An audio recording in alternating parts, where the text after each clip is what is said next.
হযরত সৈয়দুনা মুহাম্মদ বিন সাঈদ বিন মুতাররফ রাহমাতুল্লাহি তাআলা আলাইহি, যিনি অনেক বড় আশিকে রাসূল ছিলেন, আল্লাহ পাকের নেক বান্দা ছিলেন, দুরূদে পাকেরও আশিক ছিলেন।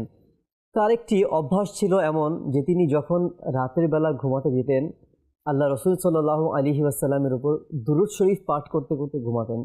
এটা ছিলেন ওই বুজুর্গ রাহমাতুল্লাহ আলাইহি অর্থাৎ সাঈদ বিন মুতাররফ রাহমাতুল্লাহি তাআলা আলাইহির একটি বিশেষ আমল।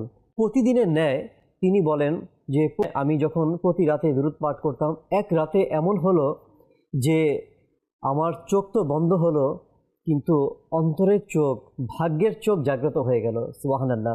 আর তা হচ্ছে আমি স্বপ্নে দেখলাম যে নবী পাক সাল্লাল্লাহু তাআলা আলাইহি ওয়া আলিহি ওয়াসাল্লাম আমার স্বপ্নের মধ্যে তাশরিফ মুতাররফ, তুমি তোমার ওই মুখ আমার নিকটে আনো যেই মুখ দিয়ে তুমি দুরূদে পাক পাঠ করো, আমি তোমার ওই মুখে চুম্বন করব। আল্লাহু আকবার। যখন এই স্বপ্ন দেখলেন তিনি বলতে লাগলেন যে আমার স্বপ্নের মাঝেই আমার খুবই লজ্জিত অনুভব হলো যে আমি কিভাবে নবী পাকের কাছে আমার এই মুখ সামনে আগাবো। তো নবী পাক বললেন, তখন আমি আমার মুখকে, আমার চেহারাকে হুজুর সাল্লাল্লাহু তাআলা আলাইহি ওয়াসাল্লামের কাছে আগালাম এবং হুজুর সাল্লাল্লাহু তাআলা আলাইহি ওয়া আলিহি ওয়াসাল্লাম আমার চেহারার মধ্যে চুম্বন করলেন। আল্লাহু আকবার। এবং আমার ঘুম ভেঙে গেল।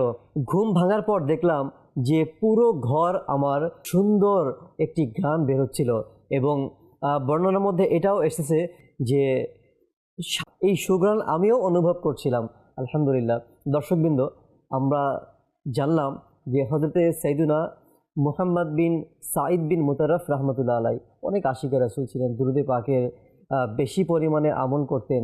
প্রতিদিন রাতের অভ্যাস এটা ছিল যে তিনি রাতে ঘুমানোর পূর্বে দুরূদ পাঠ করতেন। দর্শকবৃন্দ, আমরাও আমাদের যখন রাতে বিছানায় যাই, ঘুমানোর সময় কিন্তু আমাদেরও বিভিন্ন আমল থাকে।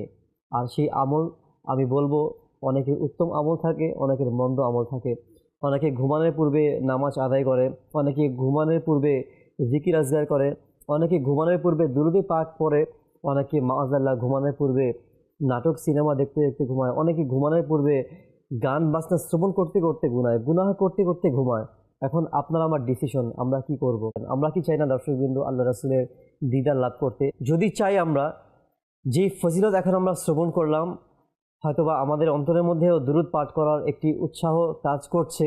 আসুন আমরা নিয়ত করে নিই ইনশাআল্লাহুল কারীম আমরাও আমাদের প্রতিদিনের আমলের মধ্যে একটি বিশেষ আমল এটা রাখবো, ঘুমানোর পূর্বে আমরা দুরূদ পাঠ করতে করতে ঘুমাবো ইনশাআল্লাহ আযজা ওয়া জাল। আসুন আমরা একবার বরকতের জন্য দুরূদ পাঠ করি। সাল্লু আলাল হাবিব সাল্লাল্লাহু তাআলা আলা মুহাম্মদ সাল্লাল্লাহু আলাইহি ওয়া আলিহি ওয়াসাল্লাম।